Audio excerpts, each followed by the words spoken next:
Good evening friends, अभिमान academy में एक बार फिर से आपका स्वागत है। और 69,000 शिक्षक भर्ती में थर्ड काउंसलिंग लिस्ट जो है वो 15 मई के बाद ही आएगी, 15 मई से पहले नहीं आएगी।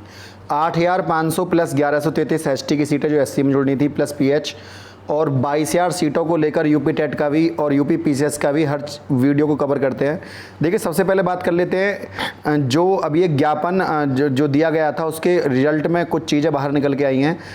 बेसिक जिला शिक्षा अधिकारी सहारनपुर, गाजियाबाद, रामपुर, बरेली, हाथरस, आगरा, कानपुर, झांसी और महोबा, प्रयागराज, रायबरेली, हरदोई, अयोध्या, श्रावस्ती, संतकबीरनगर, गोरखपुर, जौनपुर, भदोई, मुजफ्फरनगर, बागपत, गौतम बुद्ध नगर, बिजनौर, अमरोहा, बदायूं, एटा, मैनपुरी, कन्नौज, इटावा, ललितपुर, चित्रकूट, प्रतापगढ़, लखनऊ, लखीमपुर खीरी, सुल्तानपुर, गोंडा, महाराजगंज, वाराणसी और आजमगढ़, इनसे वीडियो कॉन्फ्रेंसिंग करके बताया गया था कि आपके यहाँ जो उपस्थिति है उत्तर प्रदेश बेसिक शिक्षा अधिकारियों की, देखिए 69,000 में सबसे नीचे वाली लाइन में लिख रहा है 69,000 सहायक अध्यापक भर्ती प्रक्रिया में नवनियुक्त अध्यापकों के संबंध में। यहाँ इनकी सैलरी के बारे में अभी डाटा चल रहा है और ये डाटा जो है वो 8 तारीख तक मंगाया जाएगा। 8 तारीख के बाद फिर उसके बाद कोविड-19 को लेकर लॉकडाउन लग रहा है, जिसमें केवल मात्र 15% लोग ही वहाँ कार्यालय में उपस्थित हो रहे हैं, केवल 15%।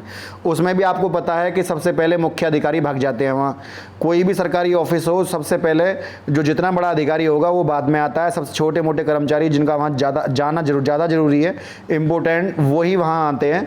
तो आपको पता ही है हमारे जो बेसिक शिक्षा विभाग है या कोई भी डिपार्टमेंट है सरकारी, उसके कार्यशैली कैसी होती है वो भी, और ऊपर से लॉकडाउन के समय में कैसी रहेगी वो कहने की आवश्यकता नहीं है। उधर 11 मई से यूपी टेट के लिए जो आवेदन प्रपत्र मांगे जाएंगे वो शुरू होने पर संशय लगा हुआ है।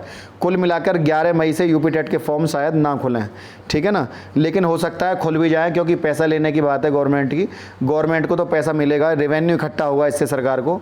हमने कहा भी था कि 22,000 सीटों पर, हमने ट्वीट भी किया सरकार को, जन सुनवाइयों में भी कई बार बोला सरकार को, जो 22,000 सीटें हैं उनको जोड़ने के लिए यदि आप 4-4 हज़ार रुपये काउंसलिंग फ़ीस भी रखेंगे तो हम वो भी देने के लिए तैयार हैं, लेकिन उन 22,000 पदों पर सरकार काउंसलिंग कराए।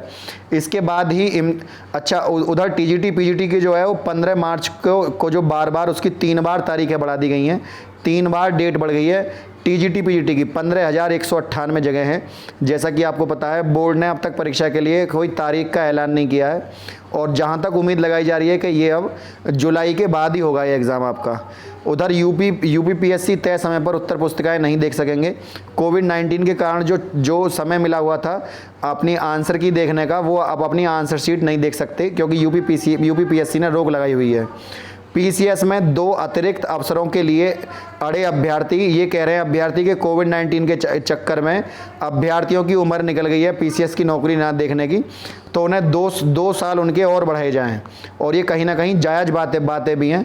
69,000 शिक्षक भर्ती में मैंने आपको बताया कुछ इंपॉर्टेंट पॉइंट थे, जिसमें सहायक अध्यक्ष नवनियुक्त मानव संपदा पोर्टल पर उनकी सैलरी देना था सरकार को, अनुपस्थिति और उनके शासनादेश मांगी गई है ताकि नई भर्ती प्रक्रिया को आगे बढ़ाया जा सके, ठीक है ना।